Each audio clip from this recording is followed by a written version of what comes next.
কালকের রায়টা আমি পেয়েছি, অবশ্যই দেখেওছি।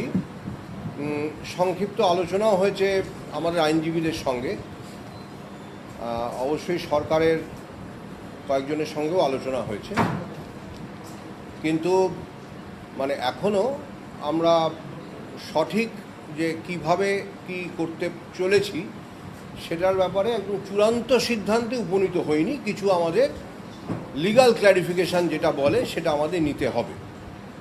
আমরা কালকে যে মহামান্য সুপ্রিম কোর্ট শীর্ষ আদালতের যে রায় পেয়েছি, অবশ্যই তো কমপ্লায়েন্স করব, এবং সেই মর্মে সরকার থেকে আমরা একটা চিঠিও পেয়েছি, নির্দেশ যে আমাদের অনারেবল সুপ্রিম কোর্টের রায় মেনে নিয়োগ প্রক্রিয়া শুরু করবার পদক্ষেপ গ্রহণ করবার জন্য আমাদের সরকার থেকে আমরা চিঠি পেয়েছি, এবং অবশ্যই সেটা আমাদের কাজটা দ্রুততার সঙ্গেই করতে হবে।